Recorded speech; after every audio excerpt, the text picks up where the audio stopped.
जय श्री राधे। आइए देखते हैं श्री प्रेमानंद जी महाराज की एक बहुत पुरानी वीडियो।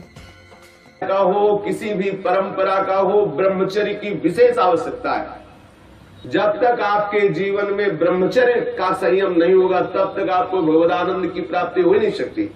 ये जो हमारा अखंड भजन नहीं होता, जो हमारे हृदय में उत्साह नहीं बढ़ रहा भगवत प्राप्ति का, उसका कारण है ब्रह्मचर्य का नाश। जितना एक कामुक व्यक्ति अंधा होता है उससे बढ़कर कोई अंधा नहीं होता। नेत्र दोनों फूट जाए उसे अंधा नहीं कहते, उसको तो मार्ग नहीं दिखाई देगा। लेकिन जो कामुक पुरुष है, जो मदांध है, जो विषयों में अंधा, उससे ज्यादा अंधा कोई नहीं होता। लोक परलोक सब कुछ नष्ट कर लेता है। ब्रह्मचर्य की अपार महिमा है, परंतु आज हमारे नीच वातावरण में ब्रह्मचर्य को धूल धूसरित किया जा रहा है। ये महापुरुषों के वचन है, बिल्कुल अक्षरशः सत्य है। एकांत में चिंतन मनन करने के बाद आपकी श्रवणेंद्री तक पहुंच रही है बात। आज की नीचता, आज का मनोरंजन ब्रह्मचर्य को धूल धूसरित कर रहा है, ब्रह्मचर्य का नाश कर रहा है। कोई समझ ही नहीं रहा कि कितनी बड़ी हम भयानक गलती कर रहे हैं। ये वीर शक्ति हमारे प्रभु की अद्भुत कृपा है। अगर इस पर हम दृष्टि डालें तो आप जिस मार्ग में चलना चाहेंगे उस मार्ग में आपको बहुत बड़ा बल, बहुत बड़ा संबल, बहुत बड़ी सामर्थ्य मिलेगी ब्रह्मचर्य से। ये भगवान की कृपा शक्ति है। जो इसका पतन करते हैं निसंदेह हो किसी योग्य नहीं रह जाते। ब्रह्मचर्य का ह्रास जीवन का नाश अर्थात मृत्यु, संपूर्णतया सत्यनाश, सर्वनाश, मृत्यु, ब्रह्मचर्य नाश, सुख का नाश, आरोग्य का नाश, तेज का नाश, विद्या का नाश, बल का नाश, सामर्थ्य का नाश, स्वातंत्र का नाश, धर्म का नाश, भजन का नाश ब्रह्मचर्य के नाश पर है। यदि आपने ब्रह्मचर्य नष्ट कर दिया तो आप किसी काम के नहीं रह गए। आधार स्तंभ टूट गया तो चाहे जितना सुंदर भवन हो नष्ट हो ही जाता है। धर्मनाश होने से संपूर्णतया नाश माना जाता है। जिसका ब्रह्मचर्य नाश है वो कभी भी धर्म से युक्त नहीं रह सकता। हमारे स्वास्थ्य की संपूर्णतया वृत्तियों को बिगाड़ देने वाली ये चेष्टा है। मरणम बिंदु पातेन जीवनम बिंदु धारणात्। ये भगवान शंकर का अमिट सिद्धांत है कि जो वीर के साथ खिलवाड़ करता है वो साक्षात मृत्यु का वर्ण कर रहा है। जो वीर को रोकता है, धारण करता है, वो अमर है, वो भगवत स्वरूप हो जाता है। ब्रह्मचर्य ही जीवन है और ब्रह्मचर्य का नाश ही महान मृत्यु है। ब्रह्मचर्य ही स्वस्थता है, ब्रह्मचर्य का नाश ही महान रोगों का निमंत्रण है। जो अपने इस जीवन शक्ति, वीर शक्ति को नष्ट करते हैं, उनका लक्षण है वो चिड़चिड़े स्वभाव के हो जाते हैं। थोड़ी सी बात में बहुत गर्म हो जाते हैं, दूसरों को अशांत बना देते हैं, खुद अशांत बने रहते हैं। थोड़ी थोड़ी बात में बहुत बड़े अपवित्र कार्य कर बैठते हैं। जिन्हें ब्रह्मचर्य व्रत रखने की बात जिनके जीवन में आए वो महाक्रोधी हो जाते हैं, ईर्ष्यालु हो जाते हैं, पापात्मा बन जाते हैं और घोर विषयों के गुलाम बन जाते हैं। जैसे जैसे उनकी जीवनी शक्ति नष्ट होती वैसे वैसे उनको लगता है कि विषय में सुख और है, इससे नहीं तो इससे, ऐसी वासना बढ़ करके उनकी महादुर्गति हो जाती है। यदि आप अपनी इंद्रियों को नियंत्रित नहीं किए, आपने अपने को संयम में नहीं रखा तो सबसे बड़ी मूर्खता कर रहे हो। आप ठगे गए, अपने आप से आप ठगे गए। सावधान, जिसने अपनी इस जीवनी शक्ति का अपव्यय कर दिया उसका जीवन नष्ट हो जाता है, कुछ भी करने लायक नहीं रहता। वो केवल एक नाटक होता रहता है, अंदर अंदर उसको वही चिंतन चलता रहता है उसी विषय सुख का। और अवसर आने पर ना प्रगट में अवसर ना आया तो चिंतन मात्र से। देखो, इस शरीर में कहीं भी वीर की शक्ति की थैली नहीं है, जैसे पित्त की थैली, ऐसे ऐसे अलग अलग, ऐसे कहीं भी कोई कोष नहीं है।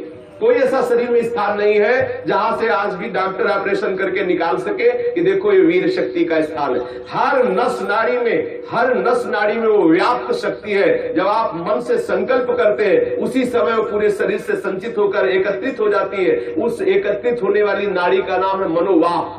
और जिस समय आपने कामता पूर्वक संकल्प, आगे वर्णन आएगा, संकल्प किया उसी समय आप बेकार हो गए। वो भले किसी कारण से बाद में वो शक्ति नष्ट हो, लेकिन बेकार आप उसी समय से हो गए। इसलिए सावधानी पूर्वक गंदे क्रियाएं, गंदे लोगों का संग और गंदे विचारों को अपने अधीन किया जाए। ब्रह्मचर्य के अभाव में हृदय सूखने लगता है। भगवत प्राप्ति की क्या, संसार की उन्नति की भी भावना नहीं रह जाती। लोक परलोक सब उजड़ा हुआ नजर आता है। जो ब्रह्मचर्य क्षीण करता है उसकी स्मृति का नाश हो जाता है, नेत्रों में कम दिखाई देने लगता है और लघुशंका के साथ वीर शक्ति का स्खलन होने लगता है। वो जान नहीं पाता, उसकी जीवनी शक्ति नष्ट होने लगती है। वो बिना किसी कारण अशांत बना रहता है, लाखों चिंताएं उसके मन में डुलने लगती है, वो दुर्बल होने लगता है, बड़ा निद्राल का वो वशीभूत हो जाता है। जरा सा निद्रा रही, जरा में हम तो देखते हैं लोग बैठते ही सोने लगते हैं और मोटापा बढ़ जाता है, आलस्य बढ़ने लगता है, उदासी आने लगती है, हृदय में घबराहट पैदा होने लगती है, श्वास अवरोध होने लगता है, कष्ट से श्वास या श्वास तीव्र गति से चलने लगती है, यक्षमा हो जाता है, पृष्ठशूल रोग हो जाता है, कटिवात हो जाता है, शिरोवेदना बढ़ने लगती है, जोड़ों में दर्द होने लगता है, दुर्बल हो जाता है और निद्रा के समय उसका जो शक्ति है वो क्षीण होने लगती, बह जाती, उसको पता ही नहीं लगता। मानसिक अस्थिरता, विचार शक्ति की दुर्बलता, ये भयानक भयानक कमजोरियां उसके जीवन में प्रकट हो जाती हैं, जो इसे मनोरंजन समझता है। सावधान, अगर आप अशांति से हटकर शांति में जाना चाहते हो, दुख से बचकर महासुख का अनुभव करना चाहते हो, तो ब्रह्मचर्य पर दृष्टि दीजिए। ब्रह्मचर्य चारों पुरुषार्थों का, धर्म अर्थ काम का मूल है। ब्रह्मचर्य भोग और मोक्ष प्रदान करने वाला है। वीर अनंत अनमोल सिद्धि है। इसी वीर के बल से जिस देवता को चाहो तुम अधीन कर सकते हो, उसके नाश से तुम पूर्ण पतित नीच बन सकते हो। बिना ब्रह्मचर्य धारण किए हुए कोई पुरुष कदापि किसी भी श्रेष्ठ पद का अधिकार नहीं प्राप्त कर सकता। वीर भ्रष्ट पुरुष कदापि पवित्र नहीं, कदापि धर्मात्मा नहीं, कदापि महात्मा नहीं हो सकता। वो दंभ और पाखंड भले कर ले। बिना ब्रह्मचर्य के प्रत्यक्ष इंद्र भी तुच्छ है, पद दलित है। साधारण मनुष्यों की तो बात है क्या, परमार्थ के पथ पर या व्यवहार के पथ पर जिधर भी तुम जाना चाहते हो, अति आवश्यक है ब्रह्मचर्य। समस्त विद्याओं की सूक्ष्म रहस्य को प्रकाशित करने वाला ब्रह्मचर्य, समस्त वैभवों की सिद्धियों को प्रकाशित करने वाला ब्रह्मचर्य, समस्त सौभाग्य का उदय करने वाला ब्रह्मचर्य। ब्रह्मचर्य सर्वश्रेष्ठ मंत्र है, ब्रह्मचर्य सर्वश्रेष्ठ तपस्या है, ब्रह्मचर्य सर्वश्रेष्ठ बल है, स्वतंत्रता है, महान उन्नति है। ब्रह्मचर्य ही हमारी संपूर्ण सिद्धियों का एकमात्र बीज है, रहस्य है। जो साधक या जो गृहस्थ 20 वर्ष अगर गृहस्थ में जाना है तो 20 वर्ष तक किसी भी स्थिति में ब्रह्मचर्य नष्ट नहीं होना चाहिए। यदि ब्रह्मचर्य नष्ट करते हैं तो वो गृहस्थी के योग्य नहीं रह जाते। उनके घर में भ्रष्टाचार होता है, संतानें भी होती है तो वही होती है जो किसी योग्य नहीं रहते। शास्त्र के सिद्धांत से चलने वाले उपासक को, अर्थात भगवत प्राप्ति के मार्ग में चलने वाले उपासक को चाहिए, अगर वो गृहस्थ है तो जब ब्याह हो उसी के बाद शास्त्र मर्यादा से ब्रह्मचर्य खंडित करे, ये उसका उपासना का स्वरूप ही माना जाएगा। लेकिन यदि वैरागी है, भगवत मार्ग का पथिक है, तो अष्ट मैथुनों से बचे। गृहस्थ हो तो उचित संतानोत्पत्ति के लिए भगवत प्रार्थना से युक्त होकर, हे करुणा निधान, मैं आपकी आज्ञा का पालन करने के लिए अपने ब्रह्मचर्य को क्षीण करता हूँ। आपकी कृपा प्रसाद से मैं आपकी प्राप्ति के लिए गृहस्थ धर्म रूपी पूजा आपको स्वीकार करने के लिए प्रार्थना करता हूँ। प्रभु, ये पूजा है, आप स्वीकार कीजिए। वो गृहस्थ धन्य है जो ब्रह्मचर्य पूर्वक संतानोत्पत्ति की क्रिया करके भगवान की आराधना करता है। जो विरक्त संपूर्ण रूप से ब्रह्मचर्य है, उसको विशेष साधना नहीं करनी पड़ती, अपने आप भगवती स्मृति अखंड होने लगती है, क्योंकि महाआनंद स्वरूप ब्रह्मचर्य है। महाआनंद, आप सोच भी नहीं सकते कि ब्रह्मचारी को कितना आनंद होता है। जो ब्रह्मचर्य धारण करता है उससे अपार आनंद, अपार सुख प्राप्त होता है। सभी सुखों में सर्वाधिक नष्ट करने वाला सुख एक काम सुख है। सबसे ज्यादा पतन करने वाला यह सुख है, सबसे ज्यादा नाश करने वाला सुख है। इसलिए सावधान, विषय सुख के लिए आप अपने ऐसे अमूल्य जीवन को नष्ट मत कीजिए। पहले जो गृहस्थ जन होते थे ब्रह्मचर्य, 25 वर्ष तक तो सब कोई ब्रह्मचर्य रहता था, चाहे वो गृहस्थ हो, चाहे वो विरक्त में जाना हो, चाहे वो जिस मार्ग में जाना हो। 25 वर्ष तक तो सबकी नींव ब्रह्मचर्य से युक्त होती है। अब 25 वर्ष तक तो हजारों दुर्गति हो जाती है, क्योंकि ऐसे ऐसे साधन चल चुके हैं, ऐसा कुसंग हो चुका है, वो दृश्य देख देख करके उनकी भावनाएं दूषित हो गई, वो अपने को नष्ट कर लेते हैं। फिर क्या रह गया जीवन? ये अमूल्य मनुष्य जीवन किस काम का रह गया? जब 10 वर्ष ब्रह्मचर्य रहकर भगवत भजन करके संतान उत्पत्ति करते थे तो उन माताओं के गर्भ से कोई भगवत प्राप्त करने वाले साधक पैदा होते थे, या कोई महावीर पैदा होते थे जो देश की रक्षा के लिए अपने प्राणों को समर्पित कर देते, जो समाज को सुख पहुंचाने वाले ऐसे बालक पैदा होते थे। ब्रह्मचर्य के बिना पूर्ण, चाहे गृहस्थ हो चाहे विरक्त हो, कोई भी हो, वो पूर्ण पशु जीवन है, पूर्ण पशु जीवन है। सांसारिक व्यक्ति बनकर के मत अपने जीवन को नष्ट करो, आप अपने हाथों से अपना नाश कर रहे हो। ध्यान रखो, ये गलती जो तुम कर रहे हो ये आपको दोबारा मनुष्य जीवन मिलने वाला नहीं है। ऐसी गलती करके तुम्हें बहुत पछताना पड़ेगा। मौज मस्ती, लोग काहे की मौज मस्ती? धर्म मर्यादा का नाश करके, गुरुजनों की बनाई हुई शास्त्र मर्यादा का नाश करके तुम सुख प्राप्त कर सकते हो। कुछ समय मिला, कर लो जो करना है। ऐसे भयानक रोग पैदा होंगे कि मरोगे, कोई पानी देने वाला नहीं मिलेगा। ये सब नाटक भूल जाएगा। इसलिए शास्त्र और गुरु की बनाई हुई मर्यादा के अनुसार चलो, तो ही संसार में भी तुम सुख का अनुभव, जहां नहीं है सुख वहां भी अनुभव कर सकते हो, यदि शास्त्र और गुरु की मर्यादा से युक्त रहोगे, उनके बनाए हुए विधान के अनुसार चलोगे। ये जो आजकल सब चल रहा है ना, ये बहुत हानिकारक है। जिसके जीवन में छोड़ दो, जो अब जिनका ब्याह हो गया वो अपने पति को छोड़ करके दूसरे पतियों के, पुरुषों की तरफ कामुक दृष्टि से देखती है, जानते हैं उनकी क्या दुर्गति होती है? हाँ, पति वंचक परपति रति करई, रौरो नरक कल्प शत परई, और विधवा होए पाए तरुणाई, अगला जन्म होगा और वैधव्य को प्राप्त हो जाएगी। जो पुरुष अपनी पत्नी का त्याग करके पर स्त्री से गमन करता है तो नरक में जाकर के उसको तपाए हुए लोहे की लाल लाल ऐसे स्त्री आकृति से उसे हजारों वर्षों तक चिपकाया जाता है, जलता रहता, वहां मरना तो है नहीं।